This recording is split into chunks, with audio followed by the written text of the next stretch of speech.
যারা নতুন ভোটার হয়েছেন মাত্র 2-3 মিনিটের মধ্যে আপনার মোবাইল দিয়ে কিভাবে সেই নতুন ভোটার আইডি কার্ডটি ডাউনলোড করবেন সেটাই এখন দেখ। আপনার ফোন থেকে যে কোনো একটা ব্রাউজার ওপেন করবেন। আমি এখান থেকে ক্রোম ব্রাউজার ওপেন করে দিলাম। ব্রাউজার ওপেন করার পর সার্চ বারে এখানে লিখবেন সার্ভিস এনআইডি ডট। এই যে লেখাটা ভালোভাবে দেখে নেন এবং আমি এই লেখাটা স্ক্রিনেও দিয়ে দিছি সুন্দরভাবে। এইভাবে লিখবেন, তাহলে আপনার ওই এনআইডি কার্ডটি ডাউনলোড করতে সুবিধা হবে। এই লেখাটা এইভাবে সুন্দরভাবে লেখার পর এখান থেকে আপনি সার্চ দিয়ে দেবেন। তারপরে এই ওয়েবসাইটটা দেখতে পারবেন NIDW, এই যে service dot NIDW dot gov dot BD, এখানে একটি ক্লিক করে দেবেন। তারপরে এখানে দেখতে পারবেন রেজিস্টার করুন, এখানে একটি ক্লিক করবেন। তারপরে আপনি এইরকম দেখতে পারবেন জাতীয় পরিচয়পত্র নম্বর অথবা ফর্ম নম্বর, জন্ম তারিখ, দিন, মাস, বছর এবং এখানে নিচের দিকে আমি বলে দিচ্ছি ফর্ম নম্বর। এটা হলো আপনি যখন ভোটারের আবেদন করছেন, ভোটার আবেদন কমপ্লিট হওয়ার সাথে সাথে কিন্তু আপনাকে একটা ফর্ম দিছে, একটা স্লিপ দিছে ছোট্ট এইরকম। এটার উপরে ডাইন সাইডে দেখবেন একটা নাম্বার দেওয়া আছে, কয়েকটা নাম্বার দেওয়া আছে, ওই নাম্বারটা এখানে দিতে হবে। এখানে আরেকটি কথা বলি, ওই নাম্বারটা লেখার আগে আপনি NIDFN বড় হাতে লিখে দিবেন, NIDFN, তারপরে কোনো স্পেস দিবেন না, তারপরে ওই নাম্বারটা লিখবেন। তাহলে দেখবেন আপনার এনআইডি কার্ডটা ডাউনলোড করতে অনেক সুবিধা হবে, সহজ হবে। তারপরে জন্ম তারিখ, আপনি ভোটারের আবেদন করার সময় যে জন্ম নিবন্ধনটা দিয়েছিলেন সেই জন্ম নিবন্ধনে যে জন্ম তারিখটা দেওয়া আছে সেখান থেকে দিন, মাস, বছর দেখে এখানে দিয়ে দেবেন। তারপরে ছবিতে প্রদর্শিত কোডটি প্রবেশ করান। এখানে দেখেন এই যে এখানে একটা কোড দেওয়া আছে, এই কোডটাই সেম এখানে লিখবেন। এখানে লেখার পর এখান থেকে আপনি সাবমিট করে দেবেন। সুন্দরভাবে পূরণ করার পর সাবমিট, এখানে একটি ক্লিক করে দেবেন। আমি এখানে ক্লিক করে দিলাম। তারপরে এখানে দেখেন বর্তমান ঠিকানা এবং স্থায়ী ঠিকানা দিতে হবে, বিভাগ, জেলা, উপজেলা এবং স্থায়ী ঠিকানা বিভাগ, জেলা, উপজেলা। আপনার বর্তমান ঠিকানা স্থায়ী ঠিকানা যদি একই হয় তাহলে দুইটা একই দিবেন, আর যদি বর্তমান ঠিকানা আলাদা হয়, স্থায়ী ঠিকানা আলাদা হয়, মানে ভোটার হওয়ার সময় যে বর্তমান ঠিকানাটা দিবেন সেই বর্তমান ঠিকানা এখানে দিবেন এবং ভোটার হওয়ার সময় যে স্থায়ী ঠিকানাটা দিবেন সেই স্থায়ী ঠিকানাটা এখানে দিবেন। আমি দিয়ে দিচ্ছি।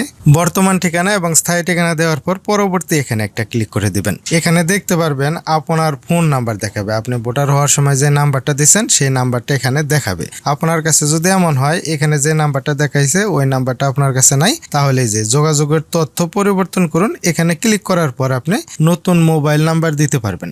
আমার এই নাম্বারটাই আমার কাছে আছে, তার জন্য আমি কি করব, এখান থেকে ওটিপি পাঠান, এখানে একটা ক্লিক করে দিলাম। ওটিপি পাঠানো, এখানে ক্লিক করার পর আপনি দেখতে পারবেন আপনার মোবাইলে একটা মেসেজ চলে যাবে। সেই মেসেজের মধ্যে 6 সংখ্যার কোড লেখা থাকবে, সেই কোডটা এখানে দেওয়ার পর পরবর্তী এখানে একটা ক্লিক করে দিবেন। তারপরে এখান থেকে একটু নিচের দিকে আসবেন। নিচের দিকে আসার পরে এই যে দেখেন tap to open NID wallet, এখানে একটি ক্লিক করে দিবেন। আপনার ফোনে যদি এনআইডি ওয়ালেট এই অ্যাপটি ইনস্টল করা না থাকে অবশ্যই আপনি এনআইডি ওয়ালেট এই অ্যাপটা ইনস্টল করে নেবেন। তারপরে এখান থেকে এই যে স্টার্ট ফেস স্ক্যান, এখানে একটি ক্লিক করে দিবেন। এখানে ক্লিক করার পর আপনার ফেস স্ক্যান করতে হবে। আপনি সরাসরি সোজাভাবে প্রথমে ক্যামেরাটা ধরবেন, দেখেন নিচের দিকে এখানে 4টা ছবি দেখাইছে, এই ছবিটা যেভাবে দেখাইছে আপনার ওই রকম করতে হবে। আমি এখন করে দিচ্ছি।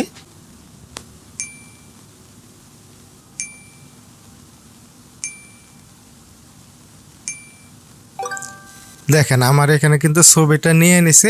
এইভাবে আপনি নিচের দিকে যেগুলো দেখতে পাচ্ছেন যেভাবে দেওয়া আছে ওইভাবে ডিরেকশন দিব, ওইভাবে আপনি আপনার ফেসটা করবেন। হয়ে গেলে এটা ওকে করে দেবেন। তারপরে আপনি এইরকম দেখতে পারবেন স্বাগতম জানাইছে এবং এখানে আপনার যে এনআইডি কার্ডের নাম দেওয়া আছে সেই নামটা এখানে দেখাবে। একটু নিচের দিকে আসবেন, একটু নিচের দিকে আসার পর দেখেন এখানে বলছে সেট পাসওয়ার্ড এবং এড়িয়ে যান। পাসওয়ার্ড সেট করার প্রয়োজন নাই, আমি মনে করি এড়িয়ে যান, এখানে একটি ক্লিক করে দিবেন। এখানে ক্লিক করার পর এখানে দেখতে পারবেন সমস্ত তথ্য দেখাবে। এখানে আপনি একটু নিচের দিকে আসবেন, নিচের দিকে আসার পর এখানে দেখতে পারবেন ডাউনলোড, এখানে ক্লিক করে দিবেন।